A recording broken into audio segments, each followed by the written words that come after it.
a la nacionalidad o extranjería. Uno en el artículo 4, que es la relativa, digamos, al procedimiento de solicitud de acceso a la información respuesta, y la otra, que es la información pública de oficio, o la obligación activa, que yo llamo de tener determinado piso mínimo de información en los portales. Ahí también aparece esta restricción. Yo digo, ¿cómo le haríamos para filtrar esta información para que solo sea accesible a los nacionales y no a los extranjeros? Mi propuesta no es, por supuesto, que se baje esta información, que se busque, no, es todo lo contrario, no vaya, sí, no quiero dejar el riesgo. Sé que no se interpretó así, pero yo quería aclararlo para no correr esos riesgos. Ahora sí, gracias, comisionada Carrillo. Gracias, presidente. Yo tengo algunas sugerencias al proyecto. Yo simpatizo con el mismo.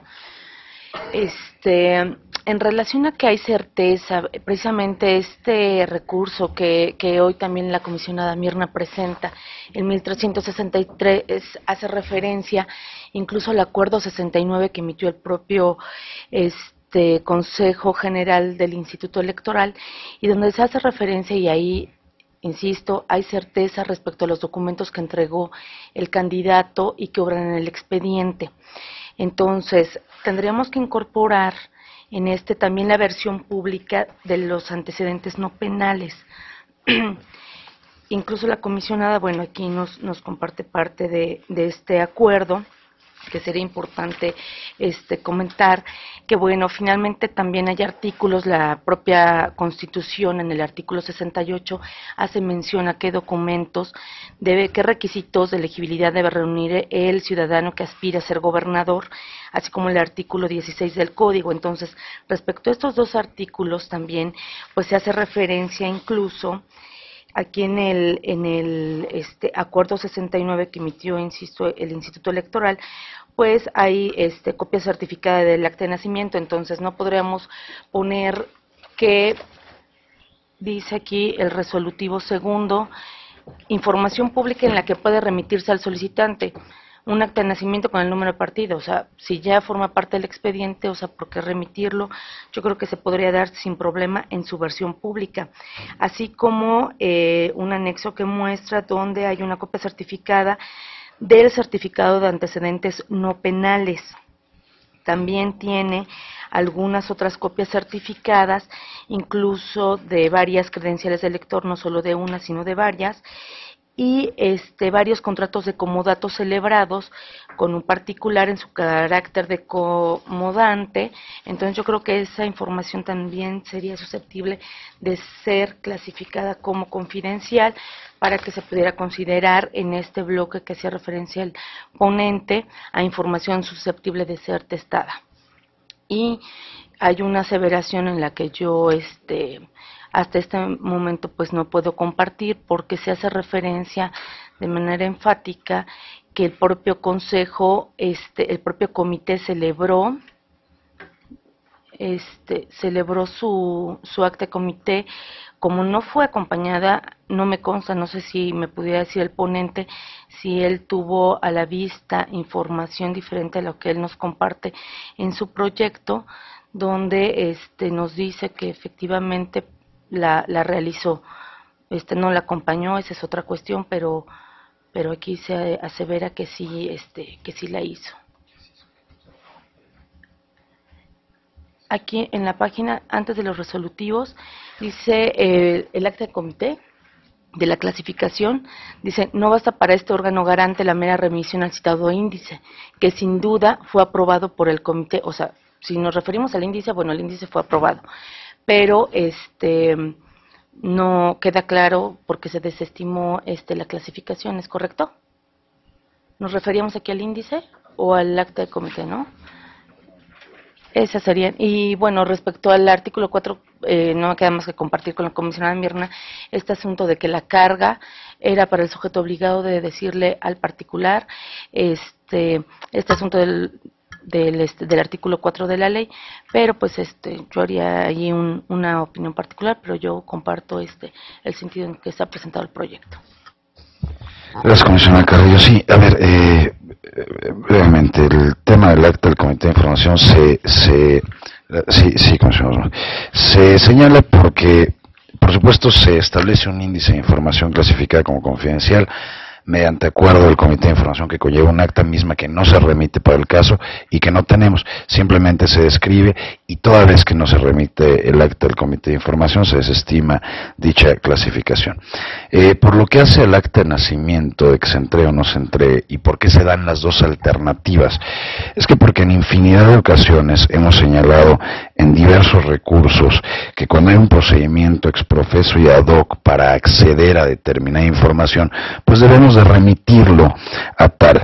En consecuencia, pero por los méritos del caso, es que se da la alternativa al sujeto obligado para que ya se entregue el acta de nacimiento en esta versión testada que he referido, toda vez que forma parte del expediente, o como lo hemos hecho creo que no ha habido excepción alguna, que se remita o que lo remita al procedimiento específico, exprofeso y ad hoc. Y por la parte de la documentación restante, con mucho gusto lo verificaría, aunque en el Código Electoral yo no encontré el requisito de, en la norma aplicable, si me ayudan o me corrigen, no encontré como requisitos para el registro de precandidaturas el tema de el acta de antecedentes o la carta de antecedentes no penales. Por supuesto que lo reviso, aunque no se contempla porque no se encontró como requisito en la norma específica, en la norma electoral. Entonces, pero con mucho gusto lo reviso si lo han contemplado los comisionados. Comisionado Arcimoro, si me precisa, con muchísimo, claro que se incorpora, ¿no? Por supuesto que se incorpora. Comisionado Guzmán. Gracias, comisionado. Yo comentar que en términos generales comparto el proyecto del comisionado presidente.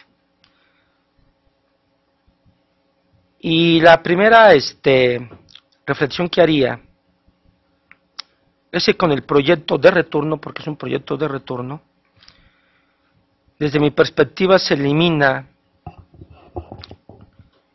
una tentación, desde mi perspectiva delicada, de exigir acreditar la personería por parte del solicitante.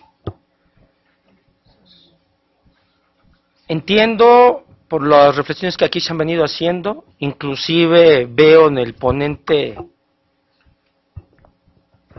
allí algunas cuestiones probablemente que parecen ser contradictorias a lo que se expone,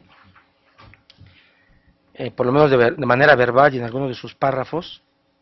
En cuanto a este aspecto, entiendo en la sesión pasada y hoy se sigue diciendo que a quien correspondería, en todo caso, entiendo yo, para ser textuales y ser explícitos, era el Instituto Electoral del Estado de México haber exigido que acreditara al solicitante su calidad de mexicano. ¿Cómo la puede acreditar? Presentado una credencial para votar o acta de nacimiento. Probablemente la propia cartilla militar, probablemente otro tipo de documentos como puede ser el pasaporte. O por qué no decirlo, probablemente el tema de la carta de naturalización.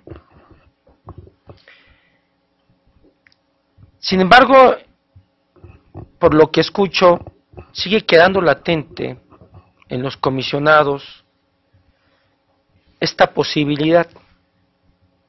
Se dice, no es una restricción, solamente es una condición. Si es una condición a cargo del solicitante, y si es una condición que tiene que cumplir el solicitante, habría que ver si no se convierte a su vez en una restricción.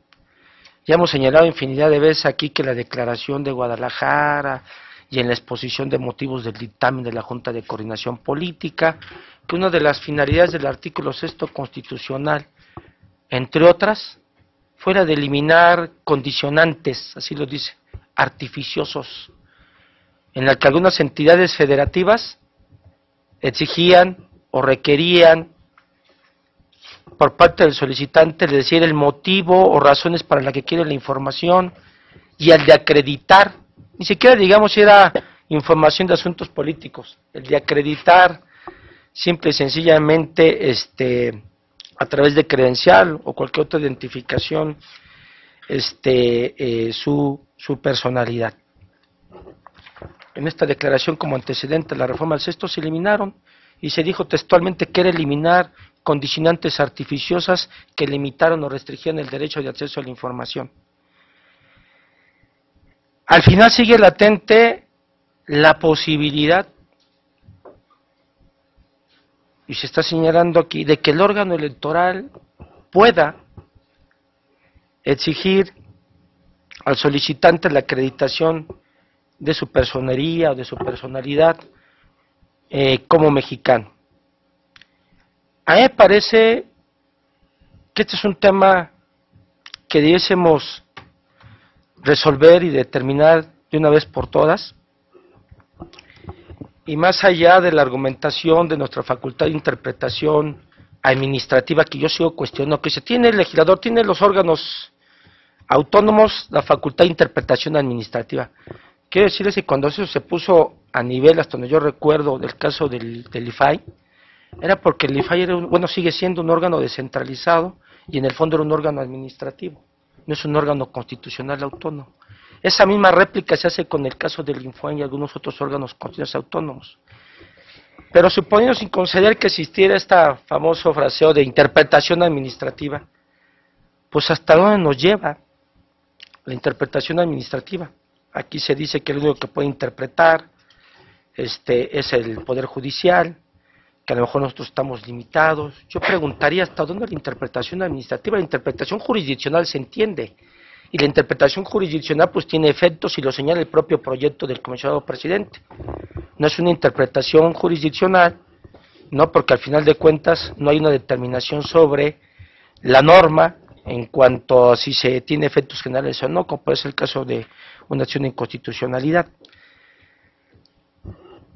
Pero yo quedándome en la tarea de lo que nos toca interpretar, aquí en el propio proyecto se habla de la interpretación conforme, que inclusive aquí hay un documental aquí de Miguel Carbonell, cuando señala que en las reformas en materia de derechos humanos, dice en el nuevo artículo primero constitucional se recoge la figura de la interpretación conforme, al señalarse que todas las normas relativas a derechos humanos de rango jerárquico que sea, se deben interpretar a la luz de la propia Constitución y de los tratados internacionales.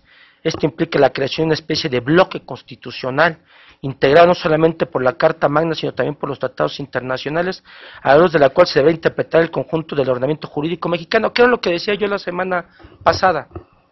Yo hablaba de la interpretación sistemática, hoy los que saben más que yo pues hablan de la interpretación conforme. Yo hablaba que la interpretación sistemática al final del día es no mirar el precepto de manera aislada, sino en todo su conjunto, mirar el sistema jurídico en su todo, y en su todo está la Constitución. Y señalaba la vez pasada que al final del día,